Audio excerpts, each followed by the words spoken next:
Bonjour, dans cette vidéo, je vais vous présenter la synthèse de mes 20 années d'expérience qui m'ont permis aujourd'hui d'arriver à une compréhension de qu'est-ce qu'on vient faire sur Terre, d'où on vient, qu'est-ce qui fait qu'aujourd'hui, ce pourquoi on est venu, finalement, on ne le vit pas, qu'est-ce qui fait qu'aujourd'hui, nous sommes pris dans des schémas de répétition, qu'est-ce qui fait que nos vies sont loin d'être les vies qu'on aurait envie de vivre, hein, qu'on aimerait créer en fait. Donc là, c'est vraiment la synthèse. J'ai créé une vidéo explicative qui est beaucoup plus longue. Vous allez trouver le lien sous la vidéo qui va là vraiment plus vous détailler donc tout ce fonctionnement, toutes ces compréhensions. Je tiens également à remercier Denis Jutras, qui est un Canadien, qui m'a permis en fait, qui lui a modélisé finalement toutes les expériences que j'ai vécues et les compréhensions que j'ai eues. Donc je me resserre de son schéma de modélisation que j'ai adapté à mes expériences. Avec ce schéma, vous allez vraiment pouvoir mieux comprendre tout le parcours de là où on vient, qu'est-ce qui se passe pour nous aujourd'hui, et surtout, je vais vous expliquer aussi comment vous allez pouvoir sortir du système dans lequel finalement on s'est fait emprisonner, dans le système dans lequel aujourd'hui on tourne en rond depuis la nuit des temps, si je puis dire, depuis des milliers d'années. Voilà, et écoutez, bonne vidéo. À l'origine, la source, c'est comme si elle avait décidé de s'expérimenter. En s'expérimentant, il y a une petite goutte qui est qui je suis au final maintenant, qui est sortie, en fait, qui a défusionné de la source. D'accord? Et elle a d'abord, la première diffusion, elle a défusionné de la source. Donc elle fait toujours partie du grand tout, mais elle est plus complètement dans le grand tout, elle est plus complètement l'infini. C'est une petite particule, une petite goutte de l'infini. Ça, c'est première diffusion. Ensuite, cette petite particule s'est divisée en deux. Donc, deuxième diffusion. D'accord? Il y a une part qui est plus, on va dire, masculine, et une part qui est plus féminine. Il y a une part que j'ai appelée l'esprit source et une part que j'ai appelée l'âme. L'esprit source, lui, va rester très proche de la source et est dans un monde du savoir. C'est ni bien ni mal, tout est juste. C'est vraiment le savoir et le champ de tous les possibles. L'autre part, le féminin, l'âme, a décidé d'aller expérimenter, donc de vivre la connaissance. D'accord ? Ce qui s'est passé, c'est qu'en vivant, en souhaitant vivre la connaissance, elle a, on va dire, si on peut parler de plan, elle est descendue dans un autre plan.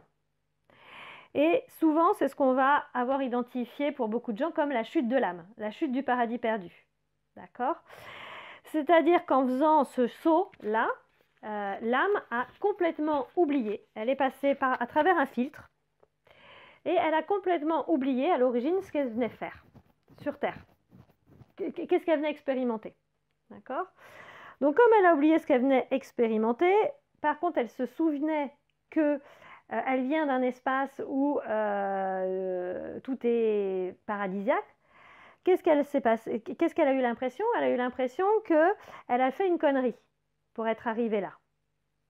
Donc c'est là où on a commencé à rentrer dans les premières blessures de l'âme. Donc elle a eu l'impression d'avoir fait donc la culpabilité, qu'elle s'est faite aussi abandonner, qu'elle a été trahie, qu'elle a été rejetée, etc., etc. Donc de plusieurs façons. Donc à la fois, j'ai dû faire une grosse connerie parce que quand je suis rentrée dans le corps, déjà, ça fait mal. Aussi, il y a cette notion-là. Hein, quand l'âme a décidé de venir s'expérimenter, elle a créé un avatar. L'avatar, c'est le corps. Et l'âme, quand elle rentre dans le corps, dans la première cellule, et ensuite qu'elle est dans le corps, qu'est-ce que ça lui fait? Elle passe d'une notion complètement infinie, où tout est possible, à quelque chose de très fini, avec des émotions, avec des sensations. Et pour l'âme, c'est déjà un premier choc. Donc là, déjà, rien qu'en rentrant dans le corps, ça lui dit « Ah oui, tu as vraiment dû faire une grosse connerie pour être là. » D'accord? Donc, se rajoute à ça, ce que je vous disais tout à l'heure, cette sensation d'avoir été rejetée, trahie, etc. Et cette sensation de ne pas être complète, de manquer de complétude. Pourquoi? Parce qu'il y a eu la diffusion, elle a été scindée en deux. Une part, l'esprit qui reste plus haut et l'âme qui est plus bas. D'accord? Donc elle vit ça aussi. Elle vit aussi cette sensation d'être coupée en deux, de lui manquer un bout. D'accord? Et c'est pour ça qu'on va sans cesse chercher à l'extérieur de nous quelque chose pour nous compléter. Que ce soit un amoureux, que ce soit un animal, que ce soit un enfant, que ce soit des parents, etc. etc. D'accord? Donc l'âme, déjà dès le départ, en ayant oublié ce qu'elle venait faire, elle est rentrée dans des blessures. Les premières blessures de l'âme. L'âme, elle arrive dans un monde de dualité, plus-moins.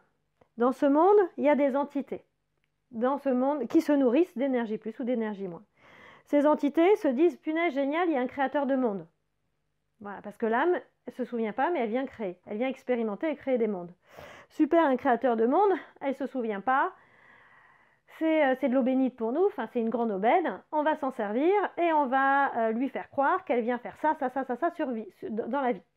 Donc, on va lui faire croire qu'elle a un karma, on va lui faire croire qu'elle a du transgénérationnel, on va lui dire c'est ça que tu viens faire. On va lui mettre un chemin de vie, patali talaire. Et l'âme, ce qui est important que vous compreniez, c'est qu'elle a consenti. Ok, je viens faire ça. D'accord, si c'est ça que vous me dites, etc. Pourquoi? Parce que de toute façon, elle ne se souvient plus. Hein, voilà. Et donc, elle rentre dans le corps, et elle vit dans ce corps, et elle vit manipulée par toutes ces entités. Ces entités-là, elles ont un gardien de troupeau qu'on va appeler, que je reprends le terme de Denis Jutra, qui est l'entité maîtresse. Cette entité maîtresse va faire en sorte que vous restiez de la nourriture pour ces entités-là. Et cette entité maîtresse, vous allez systématiquement pouvoir l'identifier parce qu'en général, dans l'expérience, c'est elle qui va faire en sorte de... Vous allez la sentir quand il y a quelque chose que vous vivez, où vous dites, c'est marrant que je vis ça. Il y a un truc, pourquoi je vis ça? Et elle va systématiquement se servir de vos émotions, de vos sensations, pour vous manipuler au niveau de votre tête. D'accord? Sachant que je vous rappelle, l'âme, quand elle est dans le corps, normalement, elle est censée avoir l'information de son expérience par l'esprit source. Donc, créer son expérience. Elle crée son expérience. Moi, c'est ce que j'ai identifié au niveau du ventre. L'expérience se crée dans le ventre, monte dans la tête et est projetée à travers les yeux. C'est ce qu'on voit, en fait. Comme un écran de cinéma qu'on voit. D'accord? Et donc, l'entité maîtresse, en général, elle est souvent dans le ventre ou dans la tête pour vous manipuler. D'accord? Et c'est comme une voix intérieure. Elle vous souffle des choses. Donc ça fait le petit vélo dans la tête, en permanence. D'accord?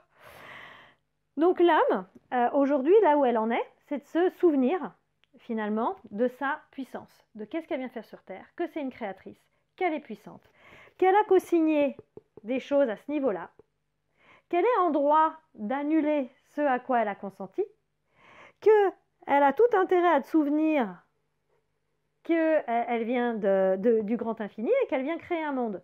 Et non pas se laisser diriger, et non pas se laisser manipuler en disant c'est ça et ça que tu dois faire. Non, c'est l'esprit source, donc c'est-à-dire l'autre part de l'âme, qui lui est censé lui souffler les expériences, d'accord?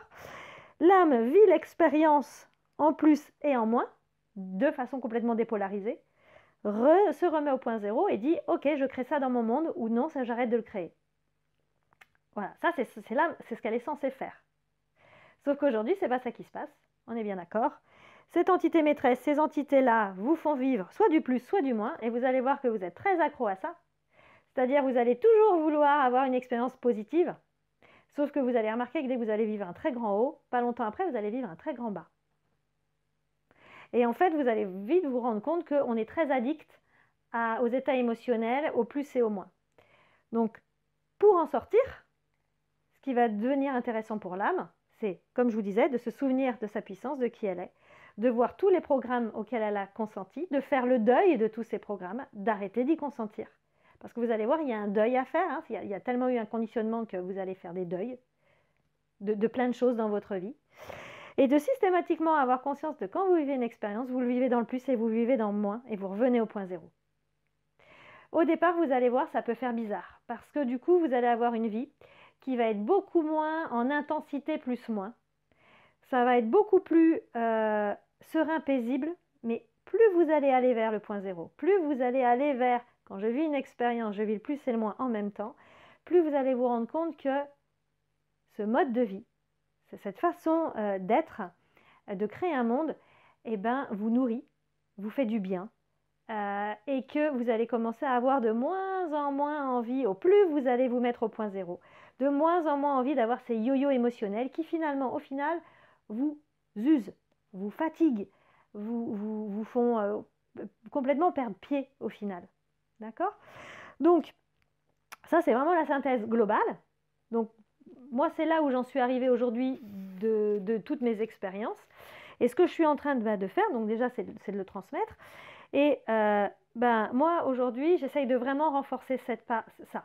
Donc c'est-à-dire de renforcer mon âme et d'écouter le plus en plus mon esprit source, donc cet espace en moi qui sait, pour créer un monde, pour créer un monde dans lequel vraiment je sens que l'esprit source m'amène, et c'est un monde beaucoup plus serein, paisible que le monde dans lequel on vit aujourd'hui. D'accord? Et c'est pas un monde où je rejette quoi que ce soit. Je rejette aucune expérience. Par contre, quand une expérience elle est vécue, elle est vécue. Et on n'a pas besoin de la répéter des milliers de fois. Voilà. Écoutez, j'espère qu'en tout cas, ce que je vous partage là va vous interpeller. Vous êtes libre d'y croire ou pas d'y croire. En tout cas, ce qui est très très intéressant, c'est au moins de se poser la question, tiens, et pourquoi pas, et ensuite d'aller expérimenter cette fameuse façon de vivre, c'est-à-dire je sors du plus, je sors du moins, je vis le plus et le moins en même temps, je reviens au point zéro, et je fais en sorte d'écouter mon esprit source, c'est-à-dire cet espace en moi qui sait, et comme ça je peux être créatrice du monde dans lequel je vis. Donc je referai d'autres vidéos, il y a certains points que je redétaillerai plus. Je referai des expériences, des exercices sur le plus, le moins, comment vous pouvez l'utiliser dans votre quotidien. Là, c'était vraiment pour vous permettre d'avoir une vision à peu près complète. Et je redis, pour moi aujourd'hui, là où on en est, en tout cas moi, là où j'en suis, c'est me souvenir déjà de tout ça et d'essayer de l'appliquer dans mon quotidien pour pouvoir créer. Et quand je dis créer, c'est pas créer avec mon ego, c'est pas moi qui crée, c'est laisser insuffler l'esprit source, les expériences. Parce qu'en général, lui va nous emmener vers, le mot qui me vient, c'est la version la plus haute de moi-même, mais je sens que c'est pas ça. C'est la version la plus respectueuse, juste, sereine et paisible de moi-même. Voilà, c'est vraiment plus ça qui me vient. Et bien, à bientôt.